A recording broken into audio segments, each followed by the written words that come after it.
Today on Dr. Phil. She claims she was molested by her father.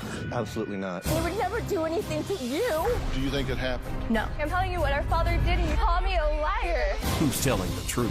That night, you're drunk, you're high on drugs. I felt violated waking up and seeing my father there. Didn't you say it was still dark in the room? There was light from the street lamp. You can't change your story every time I ask you a question. It was either dark or it was light. Let's do it. Have a good show, everybody. Here we go. This is a safe place to talk about hard things. Stand by, Dr. Phil. I try to be an emotional compass and point you in the right direction. In 5, 4. I am not giving up on you. Go, Dr. Phil.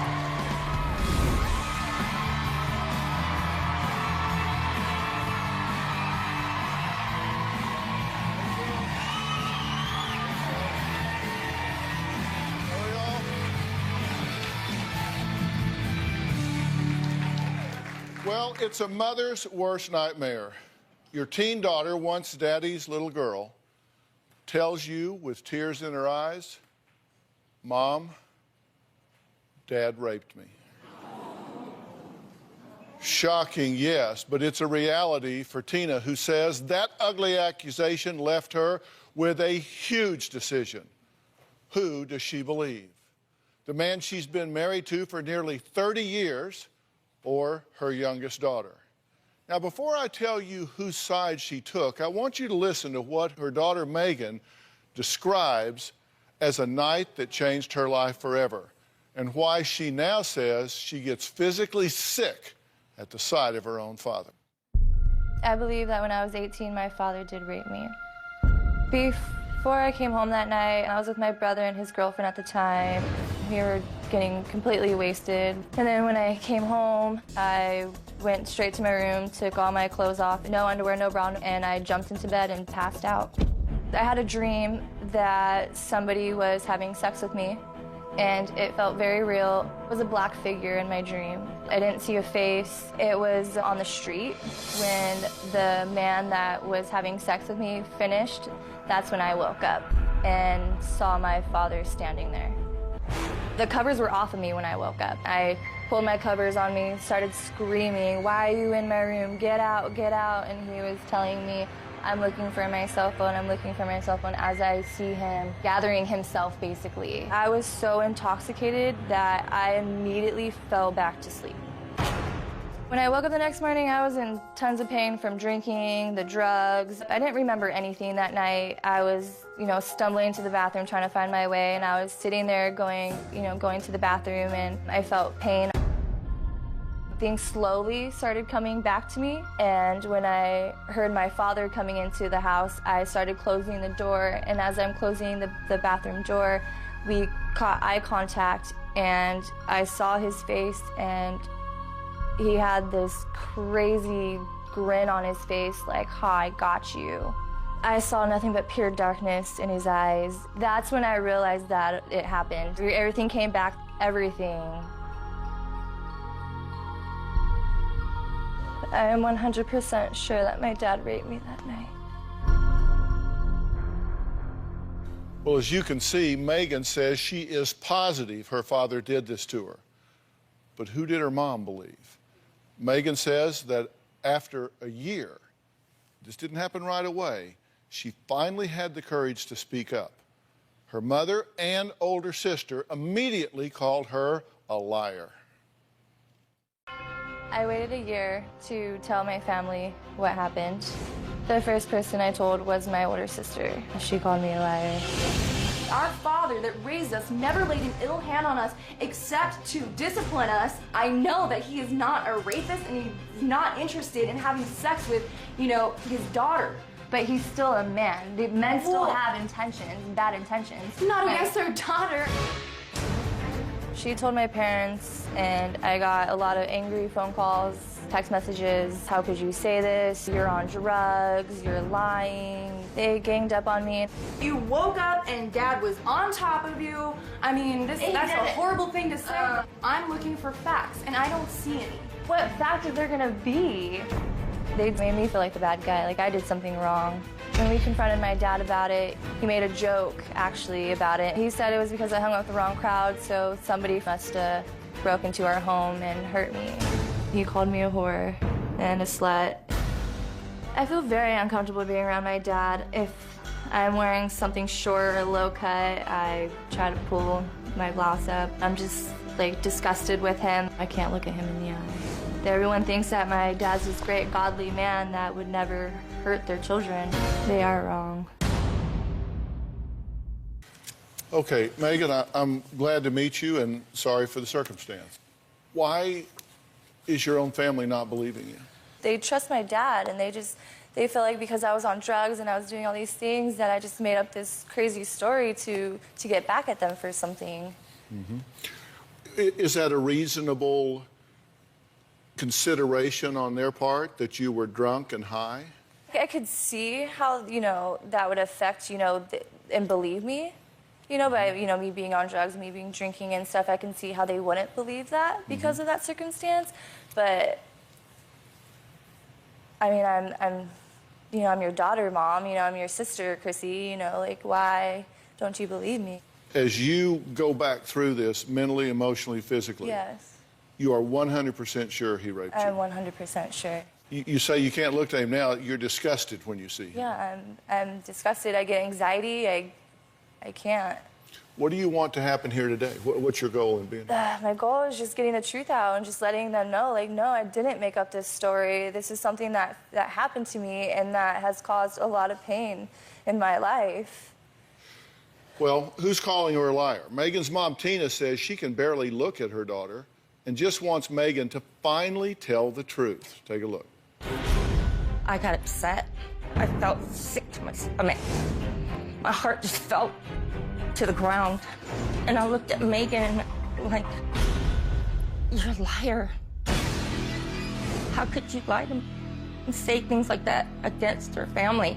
There's no way in a million years that my dad would ever touch my sister sexually.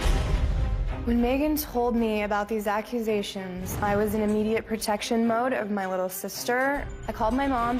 I hated her. At that moment, she wasn't my daughter. For saying something like that. I looked her straight in the face and I said, you're a liar. I hate you.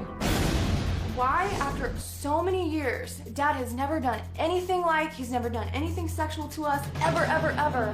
Why would he try to do something so horrible to you? She didn't just accuse my husband. It felt like we were all being accused. She just took a knife and just stabbed me. Stabbed my heart, stabbed my soul.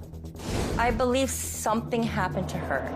She likes to party, hang out with wrong crowds, so she could have been raped by somebody, but was not my husband. You say that this is like a knife to your heart. What's your reaction to this and what she's saying? It is a knife to my heart. And what she's saying, I just can't believe that she's gone this far with it and ran with it. Why don't you believe her? Because of all the things that she's done, everything that she's been through, everything that... Well, what has she done and been through that affects what happened that night? What are you saying that causes you to not look at her as credible? For one, she's given herself to so many men. You mean being promiscuous or you mean prostitution? That and being promiscuous. Both. Both. Just because they do that doesn't mean they can't be victimized by a sexual predator. We're clear on that, right? Cleared. I'm cleared. Do you think she believes it? I think she believes in her mind that it did happen. In her mind. Not in our minds, but in her mind. Do you think she believes this? I think Megan believes it, yes. Do you think it happened? No, absolutely not. She is 100% certain that it happened. You two are 100% certain that it did not. Yes. How can you be so sure you weren't there? Right. Well, just based on her story alone, just the fact that she said it was a dream, and that she woke up and saw my dad in her room, that doesn't say that Dad raped her. And my dad has never laid an ill hand on us except to discipline us. And this is just extremely Why would she make up Far-fetched. this lie? This is, if this is a lie, it is incredibly vicious. Why would she do that? You know what? I honestly don't think that she's intentionally lying. I think that she's confused, and I think that she's misled by that dream and waking up to seeing my father in her room. But I know my dad. My dad would never, ever, ever, ever Are you touch lying? her No, in a I'm sexual not way. lying. You're 12 or 13 and you say you get things from men. How did you do that? I needed food in my belly. I needed clothes on my back. They would offer me clothes and shoes for sexual acts. And later, I'm going to ask you straight up, did you rape your daughter?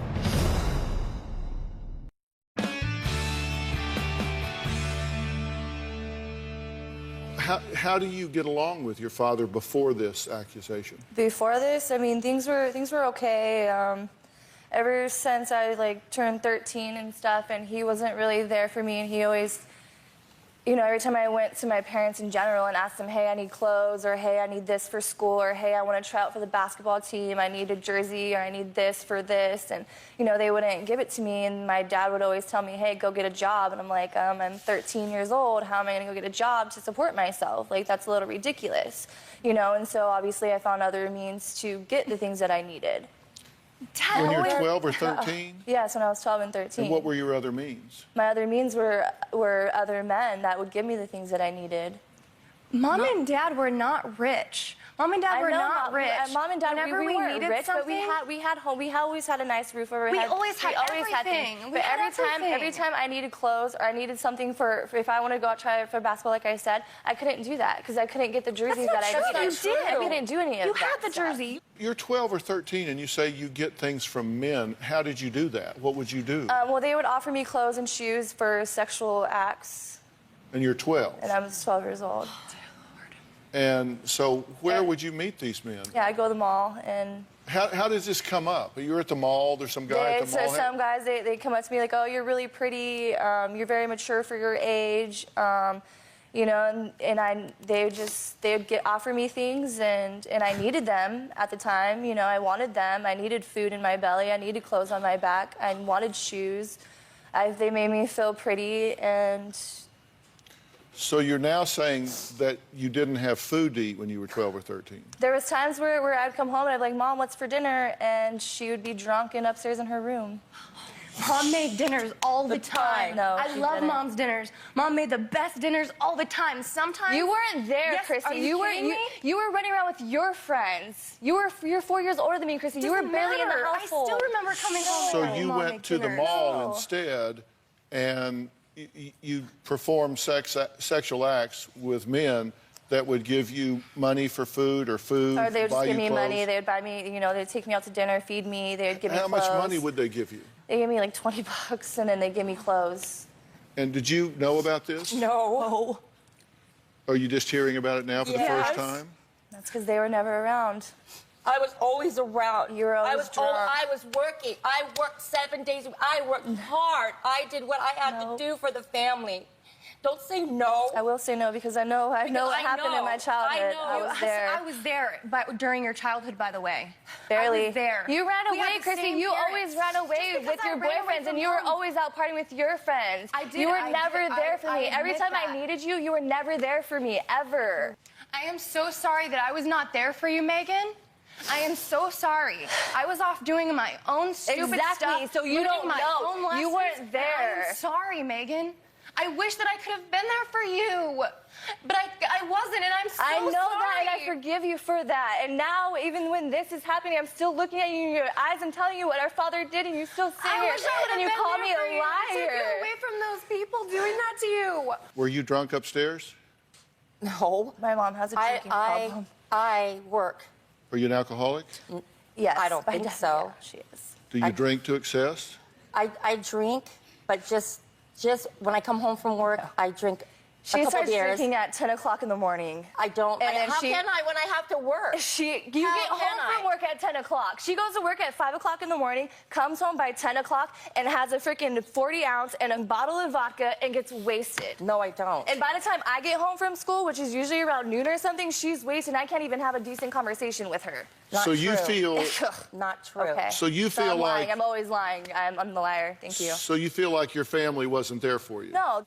Well, yeah, I've always said, and I will say again, I think sex crimes and certainly children being molested is a false positive situation in that you need to believe the accuser until you prove otherwise.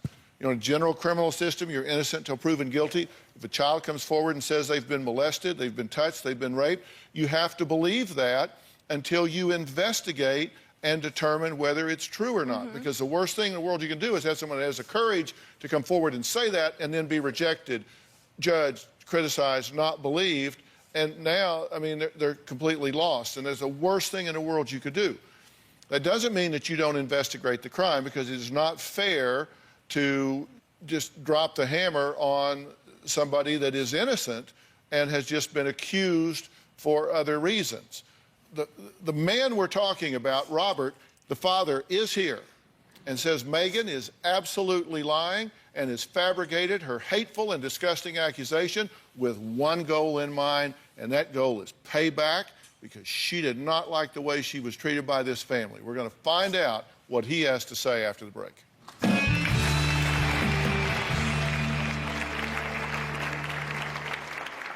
Megan has always been a problem child. It's obvious to me why Megan made this allegation against me, because she just simply wanted me out of the house. And later, I have here polygraph results. When asked, did your father ever have sexual contact with you, you said? Yes. The results are...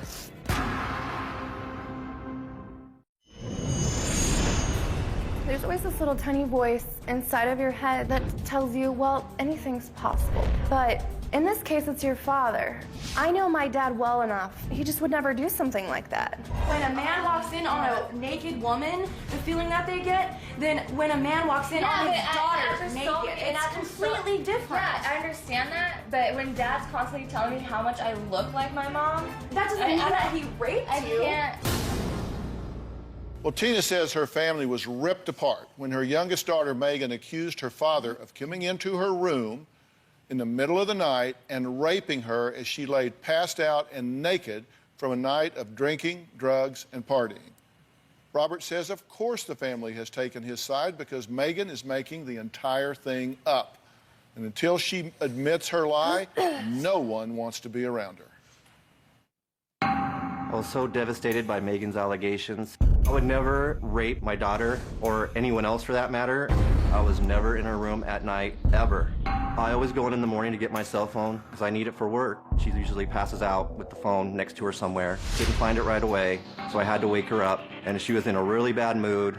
She yelled at me, get out of my room, and here's your phone, and leave me alone. I don't know how a simple thing like going in to get my phone can turn into a rape allegation. My wife's room is next to Megan's room. She was home, my son was home, we had dogs in the house, they would have barked, someone would have heard something. When I found out a year later that Megan accused me of raping her, my heart stopped. It was the truth. Why not go to Yeah, like when it happened. an authority? You know, wouldn't you like get the police over there? They do the rape kit, they find out the evidence, they do the steps. But those things never happened, and it was just, she didn't get her way one day, I suppose, and just decided to pin some dream that she had on me. Megan has always been a problem child. Megan had drug problems. She's been into prostitution. We've even had a call from the FBI to come pick her up from their headquarters. It's obvious to me why Megan made this allegation against me, because she just simply wanted me out of the house. I've always been the person that tried to keep her in line, and she just wanted me out of the picture. I know that her tears, they seem really real. I know that maybe something happened to her, but I know that it wasn't you.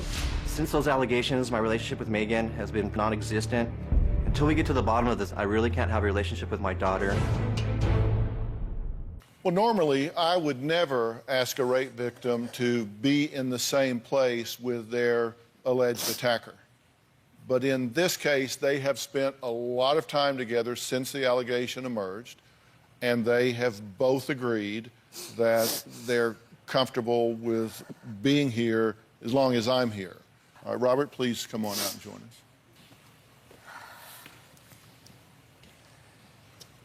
Good to meet you, sir. Nice to meet you. See. You've been listening to everything so far. Yes. I'm going to ask you straight up. Did you rape your daughter? No. So you didn't do it. You didn't touch her. You didn't rape her. Any of the things that she's saying took place? Absolutely not. So what is your explanation of this? Why is she targeting you with this allegation? I believe it stems from me not giving her enough attention when she was growing up.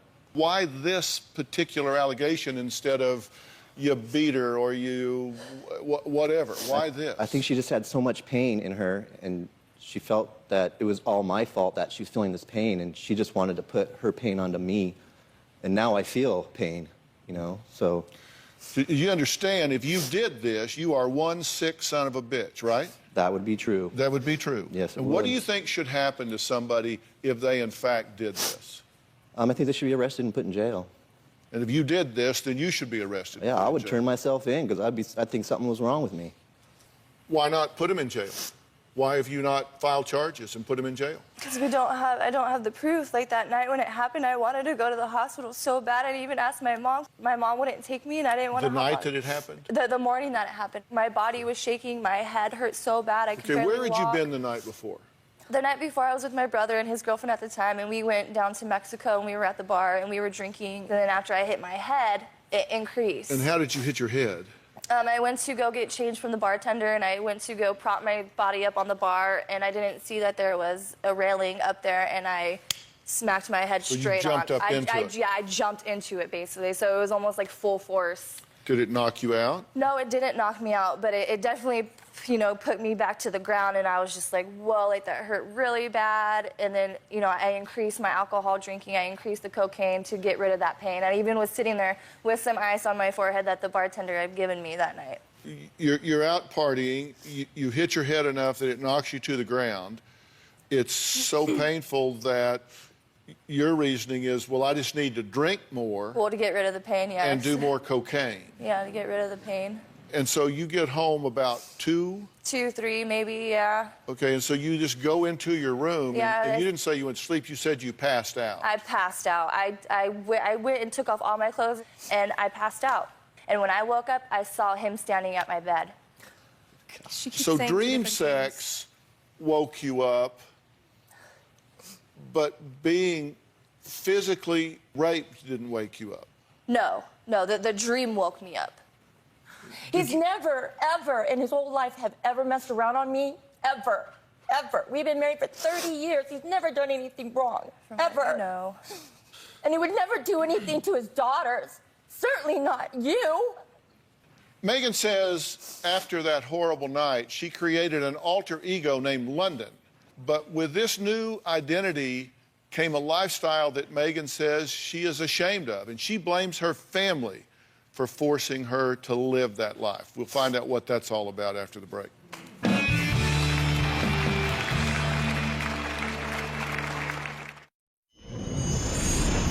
After my dad raped me, I needed a way to support myself. I started to prostitute myself. I would put ads on Craigslist and meet about 3 or 4 guys a day. I started acting like a completely different person. I gave myself a new name, London, and she was a powerful woman. She was bossy. She was an extreme bitch. Nobody liked her. The whole time I was doing this, I was either on drugs or I was drinking. I didn't want to have sex with strangers. Like, that wasn't my ideal day. I needed a way to escape, and that was my escape. But sadly, Megan says that wasn't the first time she felt like she had no other choice but to sell her soul and body for money and attention. As we talked about, shockingly, Megan says the first time she traded sex for money was at 12 years old. She places the blame squarely on what she claims was her parents' horrible parenting. What do you say to all of this? Just hearing this backstage, when I was just listening backstage, my heart just caved in all over again from when I first heard her make that allegation. I want to talk about what Megan has said about the night in question. As I as I look at this, and you guys can just see it from right there, when I look at this, there are versions. You said in the dream, the sex felt good and it was consensual. Right. But you then also said that it actually was scary and a nightmare. You said it was consensual, but then you said it was scary and a nightmare. And in the dream, you said that it was sex we'll call type 1, just kind of regular sex. But when you talked to the show, in the original email, you said you awoke in terror after having a dream of someone having sex with you. Right, I woke in terror when I saw my father. That's when I was scared, when I saw my father. Well, that's not what you said. Yeah, well, in the that's what I taped meant. interview, you said that it was consensual. I do enjoy recalling it in my dream and then waking up. And in a taped interview, you said the sex in the dream was type 2. I'm trying to help you figure this out as well. I understand. Because you're saying scary and nightmare versus consensual, and it was good. You told me here today that it was... In the dream, it was consensual. I wasn't necessarily afraid in my dream, having the dream, but when I woke up to seeing my father there, that's when I woke in terror. That's when I was upset. That's when I was scared and I was screaming. Well, let's talk about that a little bit. You told Chrissy that you woke up to your father holding pants up as he made his way out of the room. Okay? Then you told us that you woke up to your father standing there, pulling something up, assume it was his underwear. He was very close to my bed. I remember him leaning over, picking up something from the ground, and as he's walking away out of my room, I see him like gathering himself. Like that's the only other way I can describe it. Okay, It's just well, gathering let's himself. talk about that. You told Chrissy when you woke up, Father said nothing as you screamed for him to leave. And when you woke up, Father was shushing me to be quiet as I screamed, asking what he was doing.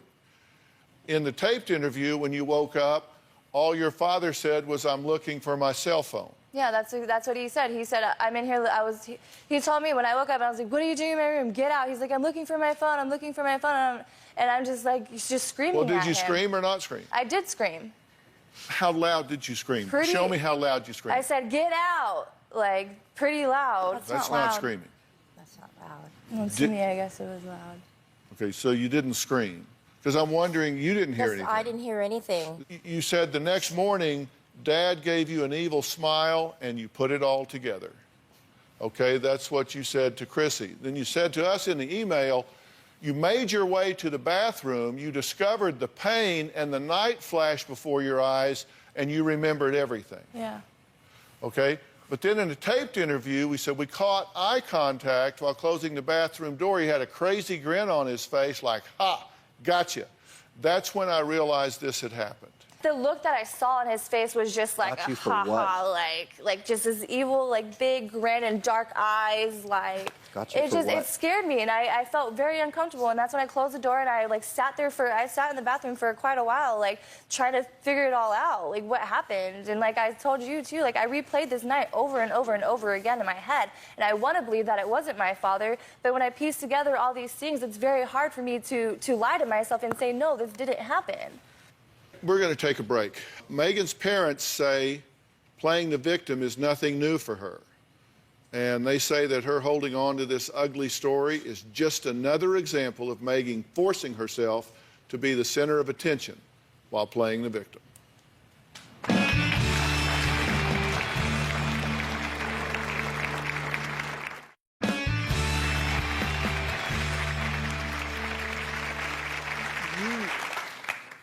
You say that you had a head injury, drugs, and alcohol. Yes. Have you ever asked a doctor about this? No, I never talked to a doctor, no, I never. Because I want you to. Yeah. I'm bringing out a cell phone because one of our medical resources here is Doctor on Demand. It's an app you can put on your cell phone. You can touch it and be face-to-face with a board-certified physician in a matter of seconds. And this is my app. I've developed this, and we use it here with a lot of our guests. And I want everyone at home to fully understand the impact of pass-out level intoxication and what it has on the brain and the potential danger that it puts you in. I want you to understand that. Please, so joining us now is Dr. Ian Tong. Dr. Tong, good to see you again. Hi, Dr. Phil. How are you? Well, I am well. Now, look, first off, can you define what happens to your brain at the pass-out level of intoxication? Sure. When you drink enough alcohol to reach severe levels of intoxication, you can have a few things happen. One, you have impaired judgment. Your ability to really be able to decipher between a conscious state and unconscious state also begins to diminish, which means you may not realize that you're going in and out of consciousness. And this is something that people often refer to as blacking out. Many drugs can cause that, but when it happens with alcohol, you often go in and out in what's called the fragmented blacking out. And when that happens, it would be very difficult to really decipher, I think, between reality or between a dream state. Okay, and how about if you are mixing this with drugs in some way? In this case, cocaine. Yes. So mixing drugs, almost every study that has been done on alcohol intoxication and the use of other drugs really shows the compound effect. So really you're increasing the potency of what the alcohol is going to do to your body.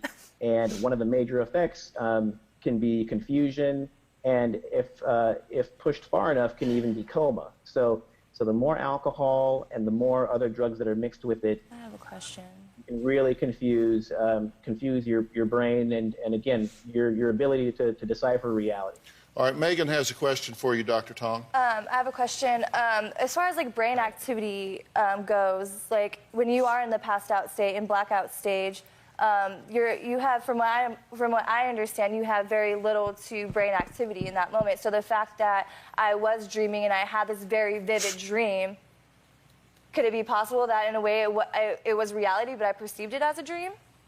Yes, I think if I caught all of that, the question was, can something that's actually happening seem like a dream state? And that is the tricky part here, is that the answer is yes, absolutely. It's difficult to decipher between the two. When you are blackout drunk, your level of brain activity, how would you describe that, is what I'm saying. Are you saying, will you dream? If you're blacked out drunk, do you have dreams like that? Yes, you can still dream.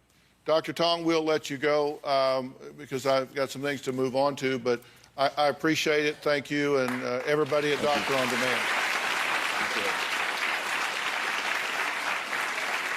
We're going to take a break. With no hard evidence to prove either of their stories, Robert and Megan both ask if they could take a polygraph.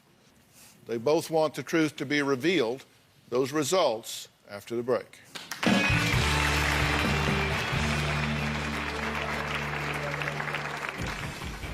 Okay, Megan, let's go down this way to the examination room. I am taking this test to prove to my family that I am telling the truth, that my father did rape me that night. I feel like I will pass this test 100%. I'm about to take the polygraph test, and I hope to show my daughter that whatever she thinks of me is not true. I can't wait for the truth to come out and have this nightmare be over.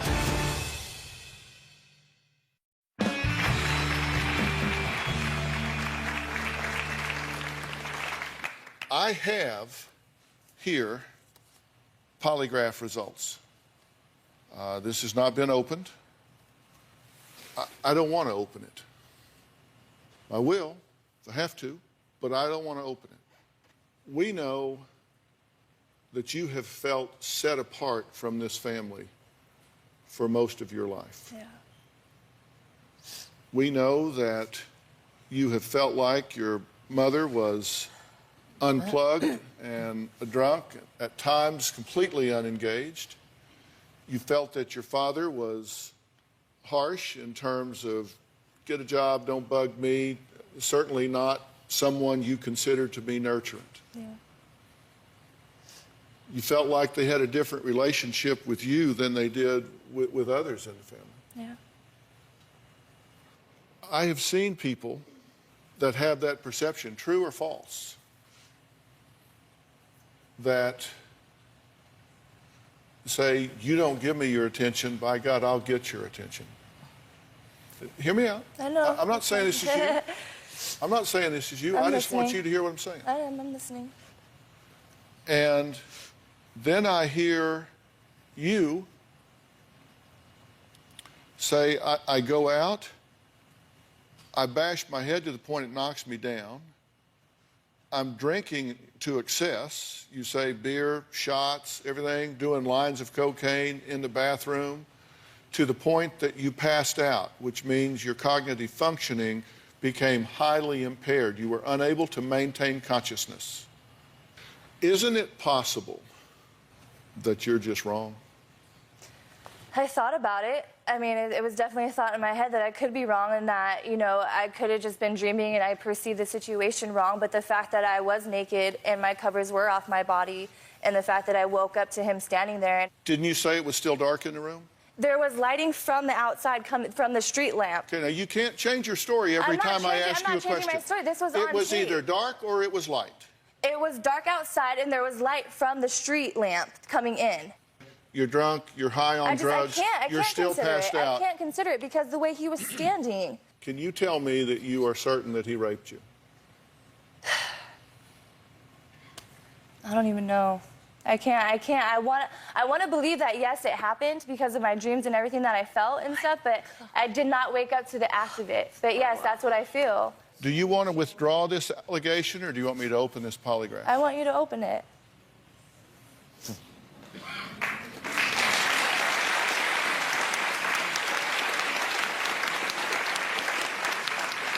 Because something needs to happen. Like I don't know what it is, but this vision that I have is just it's horrible. I think she needs to know that my dad didn't do that. Yeah, to her. I need to know that my dad did not do that to me. 'Cause but that's you what understand. I want to believe. I want to believe that he didn't do that. That's what my heart wants to feel, but I can't feel that way because I don't know what happened.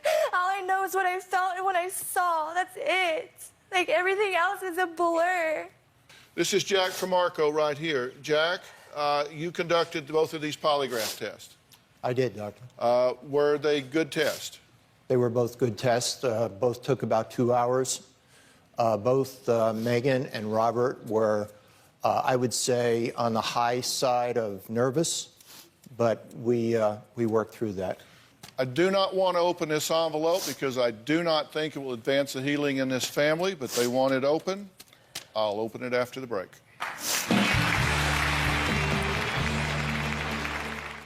Okay, we're back. There is a serious allegation from this daughter that this father raped her. They have taken a polygraph, and I was in hopes of not having to open this. When asked, did your father ever have sexual contact with you, you said? Yes. Did your father ever have sexual contact with you in your room? You said. Yes. The results are that that was deceptive. And that's fine. They told you. We then spoke to Robert on the test. The questions were, did you ever have sexual contact with Megan? Your answer was? No. When she was a teen, did you ever have sexual contact with Megan? No. The results of the test are that it was non-deceptive.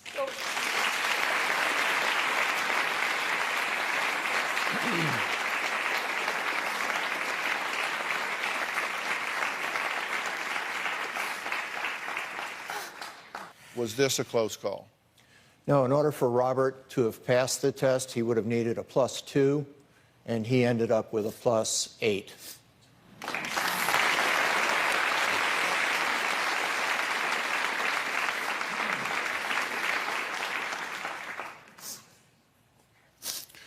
Can you use this information to help yourself move on?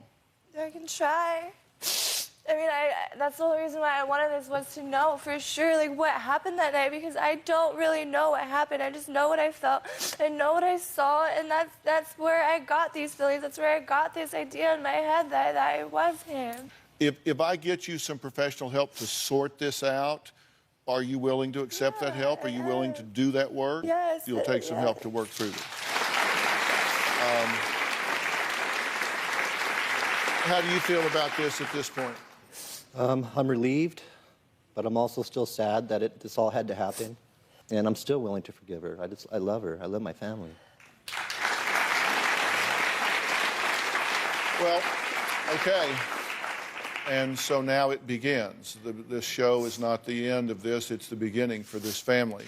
I do want to thank all of my guests today. A very special thanks to Jack Tremarco, and a special thanks to Dr. Tong and our medical team at Doctor On Demand for assisting us in helping you understand the impact. I'm proud to say that Doctor On Demand is my app and a company that I've put together. And if you at home want to have your own Doctor On Demand, you can go to Google Plays or App Store, download the app, push the button, and there you are. Thanks for being here. So long.